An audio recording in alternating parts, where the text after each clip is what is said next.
When it comes to hiring, don't go searching for the one. Just meet your match with Indeed. If you need to hire, you need Indeed. Indeed is your matching and hiring platform with over 350 million global monthly visitors, according to Indeed data, and a matching engine that helps you find quality candidates fast.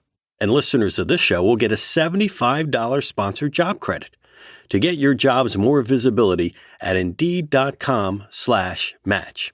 Just go to Indeed.com/match right now and support our show by saying you heard about Indeed on this podcast. Indeed.com/match. Terms and conditions apply. Need to hire? You need Indeed. Have you ever covered a carpet stain with a rug, ignored a leaky faucet, pretended your half-painted living room is supposed to look like that? Well, you're not alone. We've all got unfinished home projects. But there's an easier way. Thumbtack is the app that makes it easier to care for your home. Pull out your phone and in just a few taps, search, chat, and book highly rated pros right in your neighborhood. Download Thumbtack and start caring for your home the easier way. This is the Indy 11 Coaches Show, brought to you by your Central Indiana Ford dealers. Sit back, relax, and enjoy a beverage from 450 North Brewing, the official beverage of the Indy 11 Coaches Show. Now, let's get an inside look at the players, tactics, and opponents with Indy 11 head coach Sean McAuley. This is the Indy 11 Coaches Show, Episode 4, along with Sean McAuley. I am Ian Gilmore. Thank you for joining us once more. The Indy 11 Coaches Show, brought to you by your Central Indiana Ford dealers. Before we get going today, I just want to take a word. We lost a member of the Indy 11 family recently. Scott Allen, our PA announcer, passed away. Not only was Scott a part of the Indy 11 family, but Indianapolis as a whole. I think if you've ever been to a sporting event at, Indy 11, the Fuel, the Indians, you've heard his voice or seen his face. And he was, a person that was a people person. I didn't interact with him a ton, but the one big memory I have with him is a couple times I've done, freelance camera work with the Fuel, and one time it was doing the camera that goes around the whole arena. So I kind of just followed Scott around and did all his on-camera hits that day, and just kind of seeing him interact with fans, with coworkers and stuff like that was really awesome. A people person for sure, and someone that always remembered your name and did things with kindness and joy. So taken from us far too early, and we will miss him very much around here. Okay, on to the show now. Coach, welcome again, Episode 4. I wanted to ask you about, I think last week, or the home opener of the women's season. I think you were there, right? Yeah. How'd you like it? How'd you enjoy it? Yeah, it was good. Like, great atmosphere. It was good. It was good to see so many people there supporting the team, and team's gone from strength to strength, and they're doing really well. I'm really pleased for them. You're always in Grand Park whenever, like, preseason, and then if it's raining or stuff like that, sometimes you'll be indoors. What was it like seeing kind of the fans packed in there for a game for a change?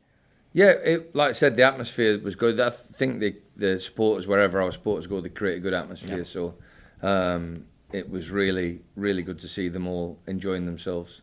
The result probably wasn't the best on that night, but since then, I think I might just be their unlucky omen. Yeah, you got to stay away. Yeah, I've just got to stay away, and they scored 9 and 10 goals. So no, I'm really pleased for them. Well, the one loss last year to St. Charles kind of spurred them on to a championship, so hopefully it's the same sort of thing.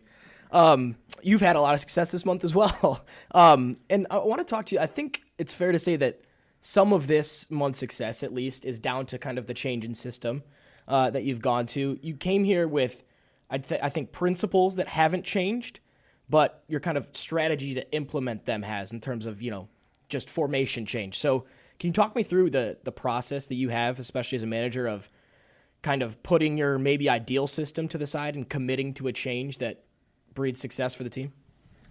I think, as I've gone on in my career, you realise that, and the game's changed as well, that systems of play are now playing second fiddle to style of play. And you can see that with, obviously, the real elite teams.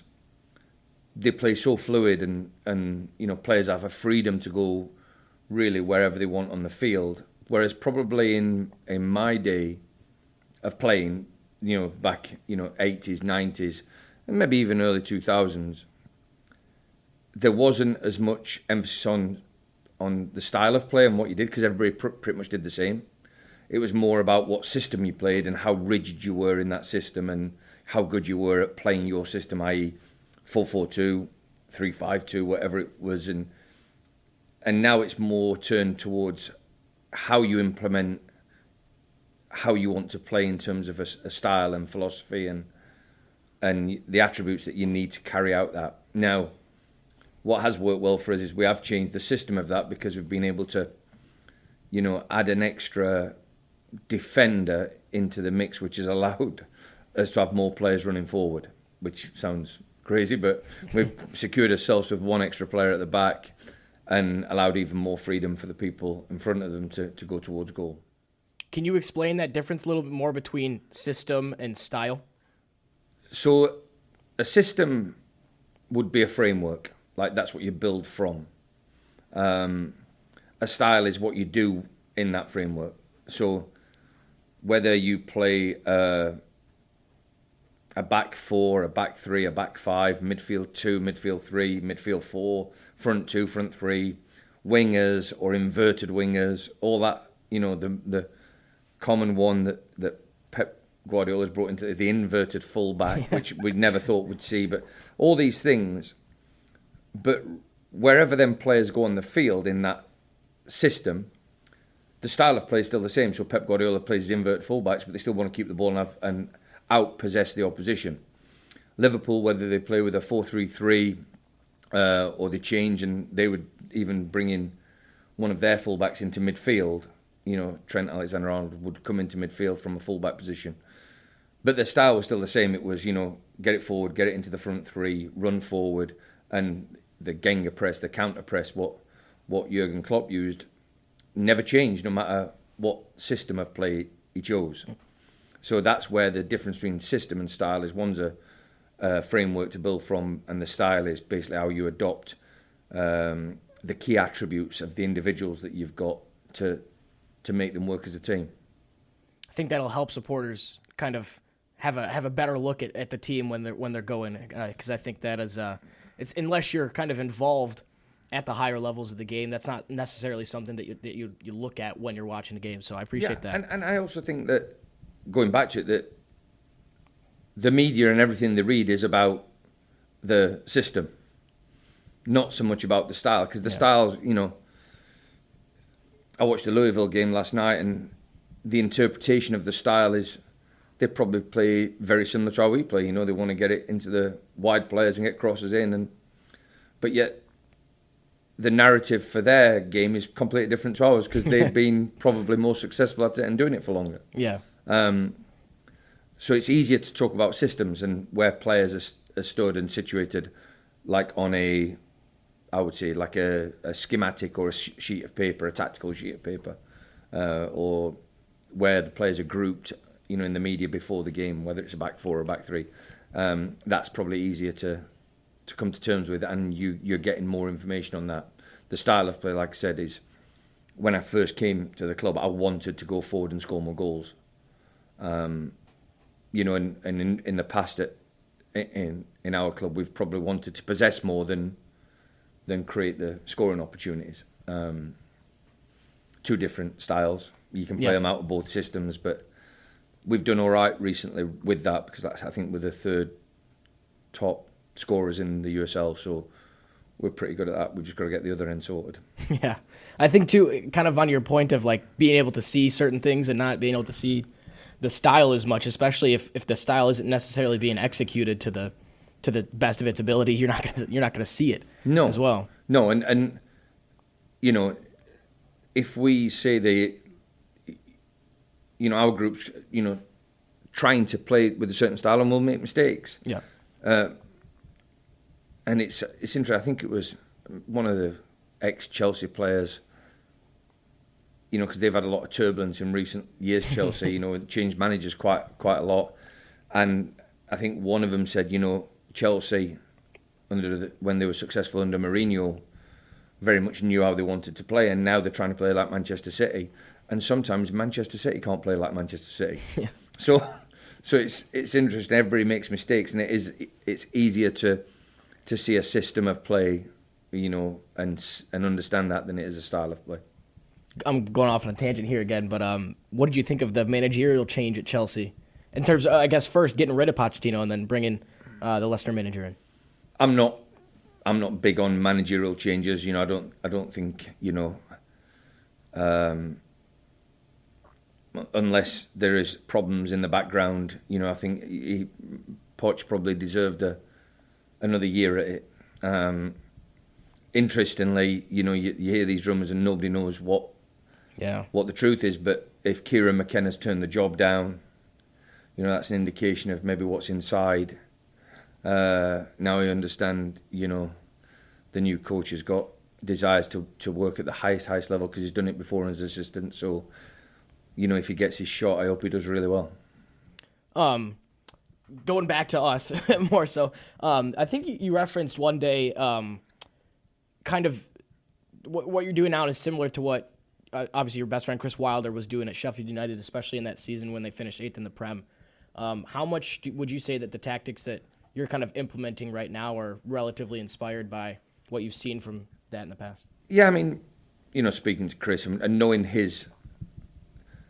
The first era of Chris at Sheffield United was unbelievable football, and everybody will say it was like, watching something completely different. And he got a lot of plaudits from the likes of Pep Guardiola and, like sort of reinventing the game. And this is all about personnel as well, because he's not been able to recreate that in his second stint at Sheffield United, even though they've played the same system. The style has not been the same because he's not got the same personnel. But the way he got his team playing in a attack-minded approach where, the centre-backs do have license to go and overlap, and that was something that, created a lot of scoring opportunities for him and a lot of crosses and put the ball into areas where you can get goals because, you're adding that extra number in attack that people don't realise is coming. So, yeah, it was a lot of that, but then, again, it comes down to personnel and, we knew that we'd got the players that could possibly do that and we tried it and it's worked well for us. And I think everybody in around the soccer landscape in this country wouldn't have thought Ben Ofemo would have been overlapping and setting people up and scoring goals, but he's been able to do it and we're really pleased. Yeah, I think, when you've got a guy that's, what is he, 6'3", 6'4", and 200 whatever pounds, and he's just flying down that right channel ready to swing balls, and it's awesome to see, especially if you're a supporter of this team. Yeah, it's and it's not nice to see if you're an opponent. That's, if you're looking at that wave of attack coming at you, it can be daunting. But yeah, they've done really well, the players, on adopting that tactic. I think it's been cool kind of seeing or both Bens on that right-hand side kind of making that connection as they kind of came over in the same transaction, have been having some success. It has been a wonderful month, and it's good that we do these at the end of months because now we get to talk about a whole month of May that was only wins. I've never been a part of a team that, where that has happened before. I mean, I feel like this probably has to be up there with some of your better months that you've had in your career. Yeah, of course, and we're under no illusion that it's going to be difficult to recreate that type of success all the time. But the one way we're going to try and do it is that's gone. What's in the past is gone, and like always, if we get beat, the next game's the most important one. And when you're winning, the next game's the most important one. So we try and put that to bed, and we keep them on task as much as we possibly can. And we've got a really tough month coming up with 2 away games to start and then 2 tough home games. How do you feel that has been successful, I guess, in terms of keeping them onto the next game? Good. We set a points target and we're not at that yet, so that keeps us focused and on task. Do you mean in total or like on track? For each month. Okay. And we're just behind it. So the last month has basically caught us back up with the points that we dropped in the first 2 months of the season. I will say the first 2 months of the season, probably our performances weren't that much different, in terms of, being in games to try and win them, but we just didn't get the break and we didn't get the bounce of the ball, or we didn't finish as chances. maybe let too many in too easily, but it wasn't so far away from what we're doing now. It's just that we didn't get the points. So getting the points now has got us up to an area where we can keep on track and keep trying to claw back what I feel we need to make sure we finish in a strong position to go into the playoffs. Yeah. We'll go and recap many of the games. Before we do that, speaking of good things, today from 450 North Brewing Company, we have another one of the slushy double XLs. This one, I believe, is a slushy blender, and it is called Banana Boat. You can't miss it. Yellow wrap on the can. Banana. That's a word I don't know. Oh man. Calamansi.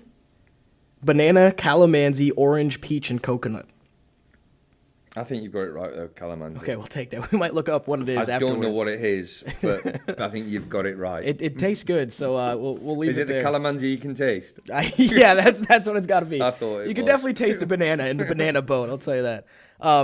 Okay, so the month started with a 1-0 win against Monterey Bay, and you just said, performance is not that different from the start of the season. That didn't feel, at least to me, didn't feel that dissimilar from the Oakland game.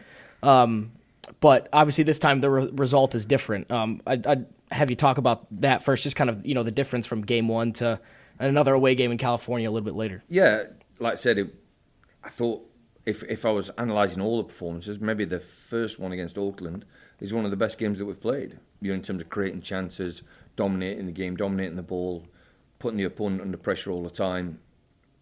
But we didn't get the result. And Monterey was pretty similar. I thought we started really well. They had a spell in the second half. Hunter made a good save, and we defended a little bit deeper because they were on top of us. And then obviously we came with the goal in the last sort of couple of minutes. I was really pleased for Elliot because he's done fantastic for us coming off the bench. Yeah, he was the next thing I want to talk about. He has, like you said, featured mostly in appearances off the bench. But I feel like that just him scoring in the winner in that game is kind of like a good picture of the person he is. He's always ready to give everything, no matter the role. And I think we saw that against Phoenix too, of him not scoring or assisting, but winning the free kick for Jack's winner. How has he been inside the walls that people don't see on a day-to-day basis? His attitude is first class. He's what you would call a leader, even though he's not a captain. He's got a good knowledge of the game and a good understanding.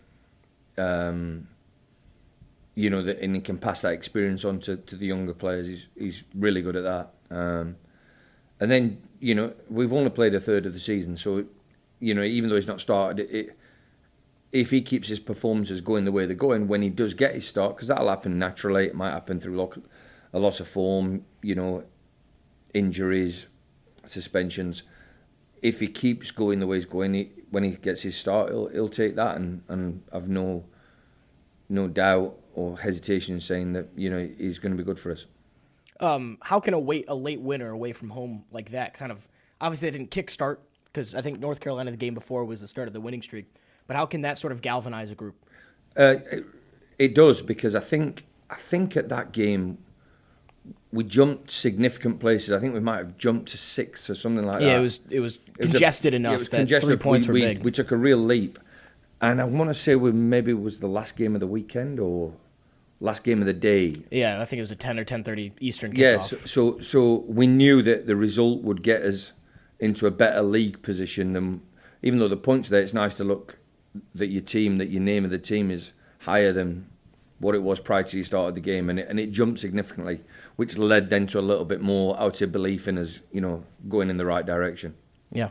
I'll mention Open Cup separately in a moment. The next league away game was at Miami, who now are really struggling, but any away game against a team that's struggling can be tricky, especially if things go wrong near the beginning. So what was the biggest factor of kind of ensuring victory in that one? With that game, we did decide to give Lawrence and Gibbo the start in midfield, because I felt as though bringing the likes of Jack and Cam off the bench would give us, a lift if we needed it, and it would also, if we were up in the game, give the opposition a mindset of, oh no, how do we get back in when you bring in that that quality of player on the field. So I was really pleased that they got the start. It was disappointing that we lost Callum so early. Because his experience when I changed the midfield in front, I thought his experience would be valuable to us, knowing that he's got Lawrence. I think made his debut there, so it was a bit disappointing to lose him. But then Josh O'Brien went in and has done fantastic. So, it was a tough game, and there was a spell in it in the second half where I thought if they get a goal later, we might be in trouble, but I think overall our general play was stronger than theirs, and our ability to design and create goal scoring chances was quite high in that game. Aidan Stanley was immense. 17 crosses. Yeah. Yeah, that was incredible. Player of the week, I think, that week, so good thing as well. The next league game was a big win against Hartford, home, or 4-1 at home. Another one where the start was just blistering. A penalty within like 80 seconds or something like that. I wasn't at my spot with my camera yet, so I had to sprint down there and make sure I got the video of it. But then the goals just continued to come. Another one where it was like, one came and then the second came, and it kind of just felt like it was going to keep coming and keep coming. Yeah, yeah. Like I said, that's momentum and belief that took us there. I think Hartford will do okay from now towards the end of the season. I think they've got enough players, good players, to cause teams problems, but they were having a little bit of a bad run and a little bit of a lack of belief in goal scoring. Not so much the defensive side. It was like they'd not scored a goal for a long time, and when you get 2 to 3 goals pretty quickly, I think we went in 3-0 up at half time in that one. I think the belief in the opposition then, if they've not scored for a long time, to get 4 goals in 45 minutes is tough. Yep. In the next league game was the most recent one. It was against the defending champs, Phoenix Rising. They're the ones that scored early that time, but it was kind of a gritty effort to come back and win that one. Yeah, and this is where, we go back to the systems and the style of play. They play a possession-based game, probably similar to what we played last year.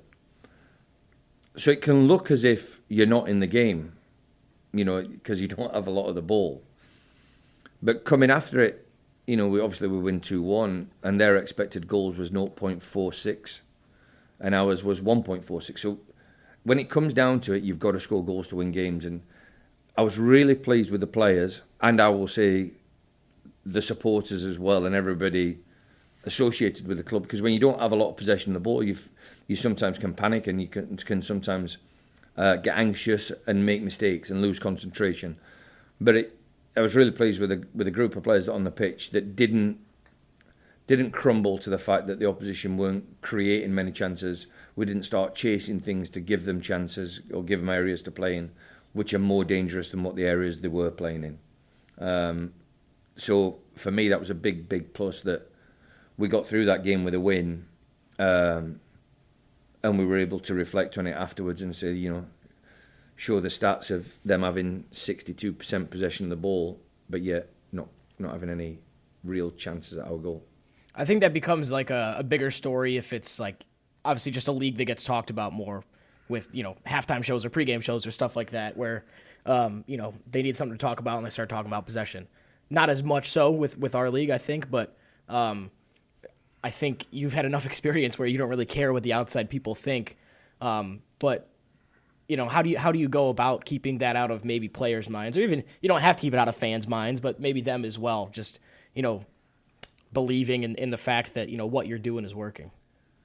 I mean, facts will prove it at the end of the season. There's nothing we can do during the process. You could probably say to them, at this moment in time, you're the 3rd highest scoring team. We have had games where the possession's been a lot closer. Phoenix are completely a possession-based team. That might be down to where, they're situated and where they play the games. They might not be able to play with a more dynamic, approach where they can, play a more high-tempo, high-press type game. That might be what they've got to do because of where they're at. In terms of, the rest of the world and the halftime shows and stuff like that, I think people have come to realise now that possession's not the only factor that determines the result in the game. In fact, it's dropped a hell of a lot. We've talked about too that people used to look to possession, now they look to expected goals, but it doesn't really matter as long as the final score is what you want it to be. The final score is really where it wants to be. You can get some indications, like I said. Goals are the ones that the score is the biggest stat, and then you work back from that. How do you score your goal? Well, you have shots. How do you create your shots? And are they a better value? Well, that's your expected goals, and then it's chance creation. Are you doing that? And I would say a big indication of how the team's doing is goals scored and goal difference. And like I said, I think you might be able to get the stats up during this run of however many league games it is. I think it might be 7 league games where we're unbeaten. I think we might have scored about 19 goals and conceded only 3, I think, something around that.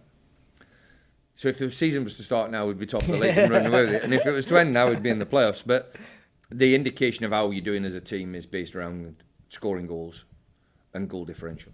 Yeah, and the big job is keeping it sustained and keep going. Yeah. One of the first things I do when I go back and watch the games, usually either Saturday night or Sunday, is I watch the post game and I watch the halftime. One, because I think not only Brad but Rake is one of the best at what he does, and so obviously for this stuff, I'm trying to learn and get better too.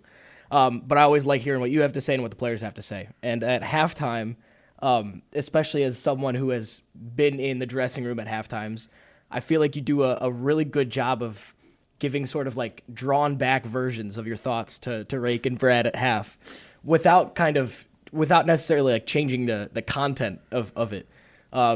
So do you sometimes have to hold yourself back at halftime before you get in the dressing room about what you want to say?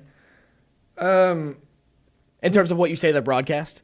Probably. I mean, I don't know. I try and give an honest assessment. That's the I'm not one for dressing things up to be different. I think players and everybody needs to know what you're thinking as a team. And if we're not playing well, I'll say we're not playing well. Then when I go in the dressing room, it can sometimes. I understand that you've got to look at the mindset of the players as well, and you sometimes the players need a reminder of what opportunity they're missing, of what opportunity they could let go if we don't stay on task and on track. And other times they'll need building up, even though they might need to see the positives in the game, even though we've probably had a negative 45 minutes. I would sometimes prefer to focus on the positives of it to keep going with that, because I believe that'll get us back in the game.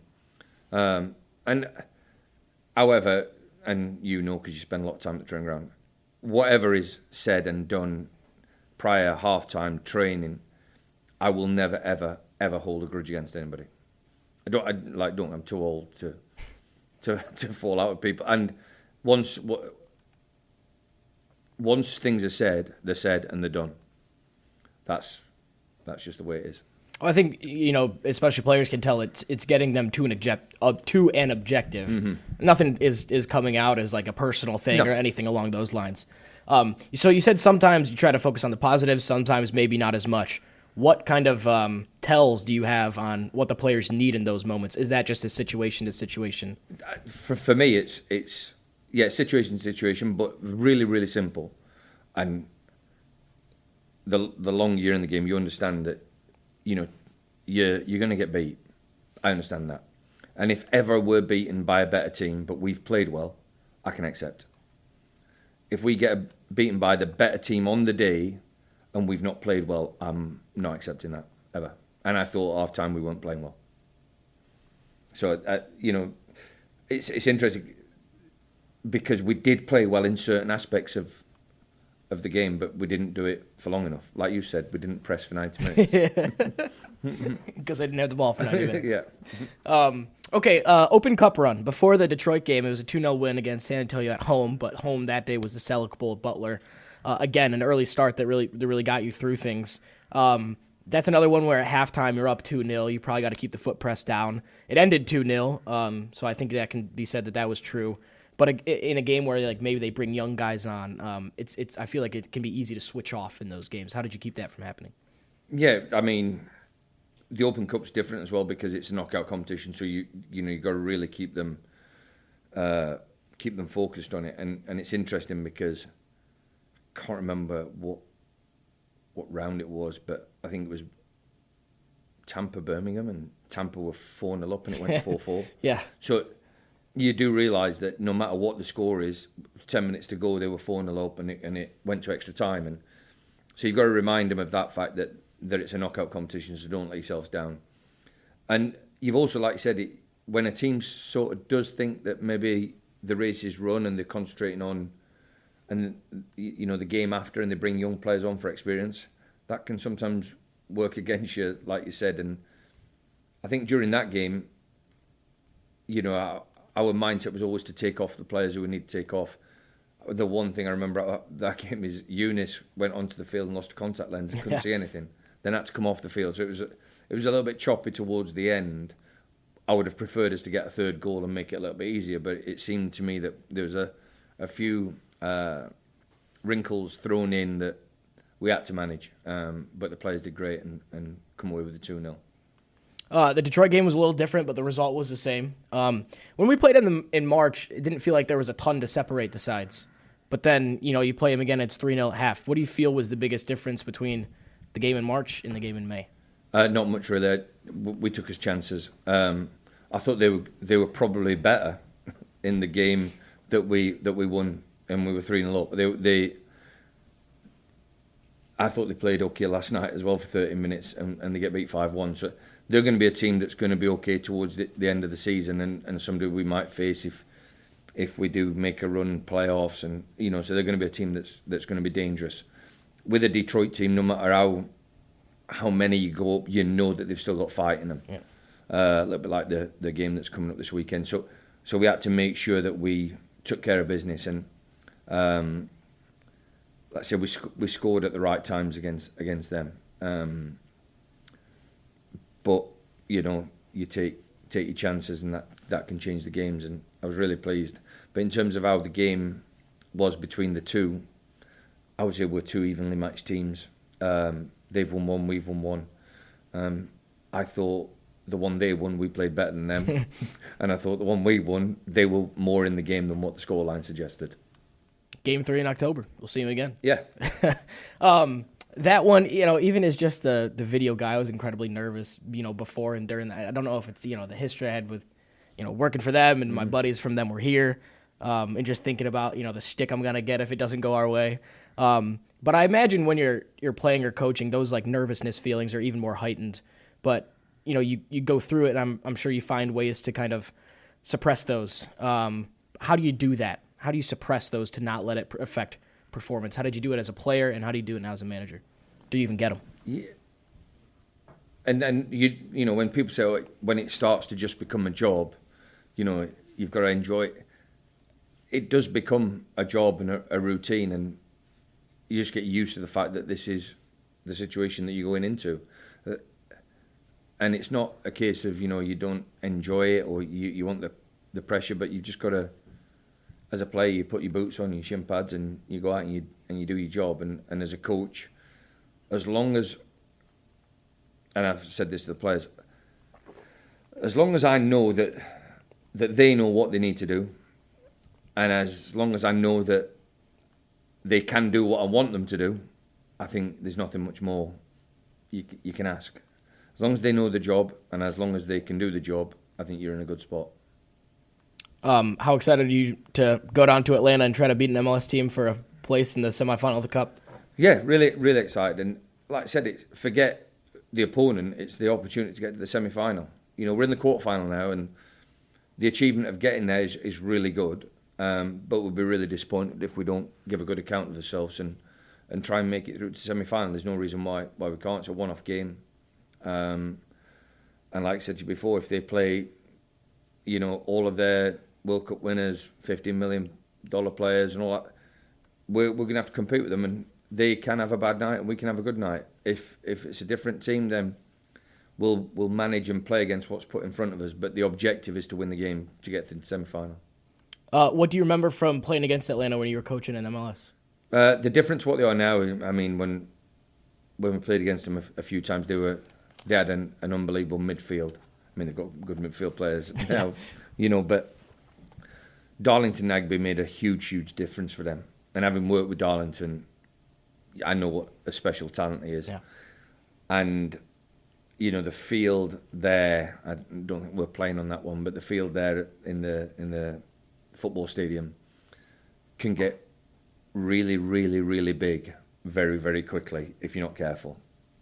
As in, they can move the ball around and find spaces because it seems it's huge. That's what I remember playing against them. Now, they had a great result last night. We'll watch them again leading up to the game. We'll re-watch the Charleston game because that was like a cup game where they rotated the squad. We know that they're away to Salt Lake prior to playing us. They're away to Montreal after playing us. So we've got to take into account and look at all the other potential individuals that might come into the team. And like I said, once we get that, which will be an hour before, our mindset won't change. I'm looking forward to it. I can't wait. All these wins right now means that, the players that are playing right now are flying. But that also means that it's harder for the guys on the fridge to break their way in, I think. And one result of that is Ethan O'Brien's loan to Huntsville. We've seen the value this season of bringing players in on loan, especially with Hunter Solt, Tega Koba, Lawrence Wooten. But on the other side of it, sending someone out on loan, what do you hope to accomplish doing that? He needs game time. He needs more time. We got him on the field at the weekend for the win, and I was really pleased he got on. But he needs more game time. That's the important thing. And we don't have a reserve team. It's very difficult to get a full physical game load into training when half the group are recovering and the other half are trying to get minutes in that'll allow them to maintain fitness for games. So the best way to do it is get games, and I feel as though that's a really good environment for him because they are in need of his position, so I think he'll play. And we've got a recall, so if we went down a couple of bodies, we can bring him back. But his attitude's first class, and he's got potential to be a good player. He just needs to now get some more professional games under his belt to be able to take the next step. And finally, we saw a successful month of May. What to you will constitute a successful month in June? We need to have a really good opener to the month. We need to do really well on Saturday. And the two games, depending on how this, the two away games are so important for us. And I know because every home game we want to win. That's a given. But the two away games we can't switch off. And the reason being, if we get a result in Pittsburgh, we go 10 points ahead of them. Depending how Birmingham get on this weekend, we could be playing them the week after. Again, putting 10 points between us and them, or I think it might be 9, depending on the result. But we're already, we can cause some separation in the next couple of weeks, which would be really good for us.